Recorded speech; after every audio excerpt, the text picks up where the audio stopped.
Hello, everybody, and welcome to Church at Home with Rachel for Thursday, the 16th of April. Today, I'd like to share with you a devotion from Bear Grylls' Soul Fuel, and it's called, I love this, it's called Money Manure. Yep, I just said that. Are there any of us who have never been ensnared by money worries in some way? Sometimes we think money is the answer to all our problems. At other times, we see it as the root of all the world's problems. Either way, we can all so easily find ourselves tied up by it. The book of Proverbs can help us get free of that. It reminds us that having money, as well as not having it, is neither wholly good nor wholly bad. Money in itself is inanimate. It is how we use it, how we view it, and how much focus we place on it that matters. The writer encourages us to use whatever we have wisely and to know that while there's nothing wrong with wealth in itself, there are so many more important things in life. It's all a question of priorities. Either money controls us or we control it. When we learn to use money wisely and generously and to hold it lightly, we are often then entrusted with more of it. And right here is the key to handling money well. Whoever is kind to the poor lends to the Lord, and he will reward them for what they have done. Proverbs chapter 19, verse 17. So be generous and give boldly. Let's use what we have to make life a little better for everyone. As Francis Bacon said, money is like manure. It only works when it's spread around. I don't know whether I really wanted to talk about this topic or if I just really want to talk about manure. He's right. Bear Grylls is right. So is Francis Bacon. Money is an inanimate thing.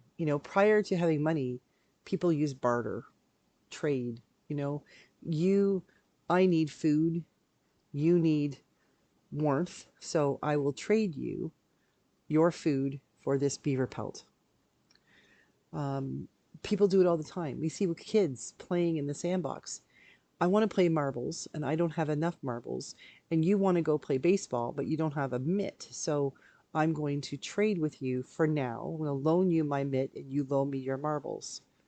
It's a way of communicating. It's a way of living life. It's a way of sharing resources around. And it's beautiful when we recognize we can do that. The problem comes when we get into that mindset where we think we have to hoard it, where we think, well, what happens if I don't have enough food? I don't mind going cold right now. I can handle being cold as long as I've got enough food for tomorrow. Well, what happens if you freeze to death tonight and your food's no good tomorrow? Or what happens if you wait for tomorrow or wait for many tomorrows and your food rots? It, the resources that we have, the things that we hold on to that make us feel rich, are often not the things that make us rich anyway. There have been times in my life when I've had, not many, not many times, but there have been times in my life I had enough money to go around. I had no money worries. Like I said, not many times, and it was like, whatever, but the things that I missed the most in those times were, like, for instance, when my husband was deployed for 8 months into the Middle East, we had lots of money. He was making good money. He was getting deployment money. I was putting in the bank. I was paying down bills. I was making savings. And you know what I missed? I missed having someone to say, hey, we got a little bit extra money. Do you want to go out for dinner and a movie tonight? I missed having someone sitting on the couch beside me to hold my hand. I missed having someone say to me, looks like you had a really hard day. Let's make some supper and we'll just kick back and relax. Or let's take the dog for a walk.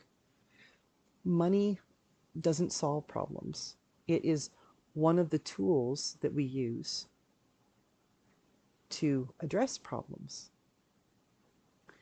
One of the truths that I have noticed in my life, and I hate to admit this, but I have had seasons, as always, I say it all the time, I've had seasons of this. I've had seasons in my life when I have not tithed, and I have had seasons in my life when I have tithed. One of those seasons, when I was first, I was probably ordained 2-3 years. Clergy, in case you don't know this, don't make much money. Okay, and where I am right now, my poor clergy, God bless them, Council of the North, we just don't make a lot of money. You don't become a bishop in the Diocese of Brandon to get rich. Except you do. Because what I do feels like I'm the richest woman in the world. It's not paying for my pension. It's not paying for my retirement. It's not paying down my MasterCard bill. But I don't mind getting up every day to earn that paycheck because what I do is beautiful. And that's what counts at the end. But I remember being ordained, like I said, about 3 years, and things were tight. Things were really tight. Um, at living, what got paid once a month, which was an interesting scenario. Um, and every month there wasn't enough. I was always in debt. And yet I looked at my churches and I looked at the things that we wanted to do. And I looked at what I was asking my congregation to do. And I realized I haven't been tithing.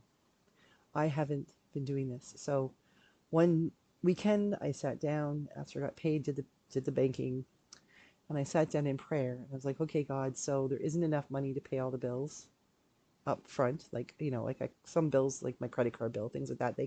They'll wait. They earn interest. They'll wait. Um, but there isn't enough to go around. So what's a little bit more to not go around? And so I started tithing, like the 10% to my church. Now it was 10% off my net pay, not my gross pay. Like what I actually had in my bank, took 10% to the penny and split it between my two churches and gave it back. And it's not magic. It's just something, I think it's the way you view the world. That when I started doing that, I realized that my needs and my wants changed. I didn't need to spend so much money on things like renting movies or going out for dinner. I lived alone and lived in a city by myself. And so I would go out for meals or I'd rent movies and do things that cost money to keep myself occupied. And when I found it's not a coincidence, I believe this is the way the Holy Spirit works. What I found is that when I started to tithe, even though I had, maybe because I had less money to do things like rent movies or go out for meals, I found that I kind of started enjoying going to the grocery store more often and finding those foods that were on sale and then actually getting out a cookbook and making some simple meals or meals like soup that could last for a long time. And the hour or an hour and a half it took me to make that meal was an hour and a half. I wasn't sitting on the couch watching a movie by myself. I had the radio on. I was listening, dancing around, singing whatever songs were on the radio, feeling good about what I was doing, feeling good about life, eating a nutritious meal that cost me next to nothing. And then I've discovered that I have all these books that I love to read.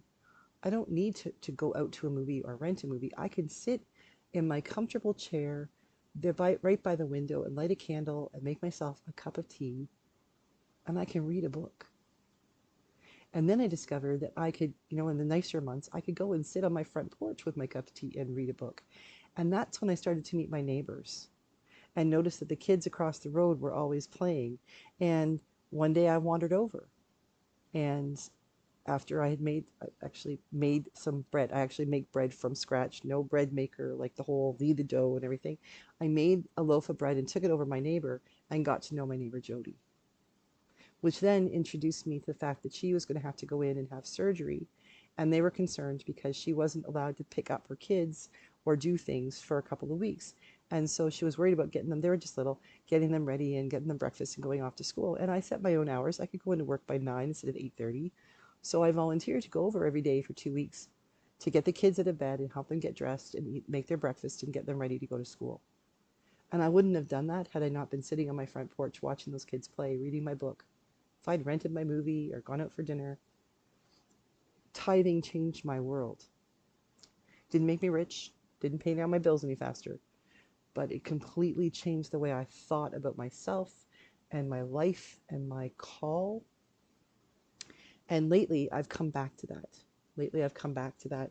And so now, again, it's not a lot, but I am back to tithing and recognizing. So I'm tithing my bishop's discretionary fund and the camp.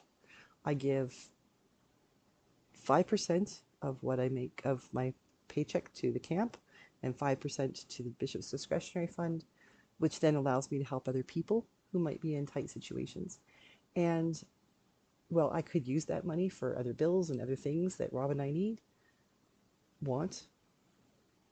that would be great. But I'm also discovering how freeing it is to know that I am making that money work in better ways. I am, as Francis Bacon said, money's like manure. It only works when it's spread around.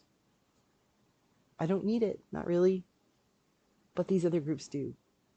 And the best part about it is how good I feel when I recognize that I'm making better decisions, and those better decisions lead to other better decisions. And that's incredible. So, money manure, the dough that is crap. I can't quite say the S word. I just can't do it. But the point is that money doesn't own us. We own the money. We choose what we do with it. We can't allow it to tell us what to do. So I'm not suggesting that everybody turn around and tithes everything, but what I am suggesting is that we all take a good hard look at our relationship with money and what we do with it and what we don't do with it and how it controls us and how we might decide how we can control it. And then let it go. Let it go. Spread it around, and our world will get better. Have a great day. Today is the last video for a while because tomorrow I'm off to the House of Bishops in Niagara Falls, Provincial House of Bishops, and then National House of Bishops. We meet at a monastery in Niagara Falls. I used to live there, so it's kind of like going home in Niagara Falls, not the monastery.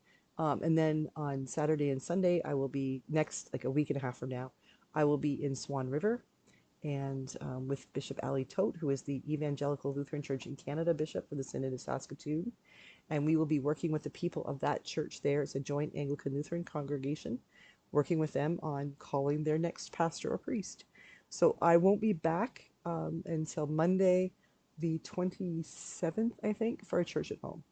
But I'll be back that day, and then we'll be back to normal. So have a great day. God bless you. God, have a great weekend, and I'll see you in a week and a half. God bless.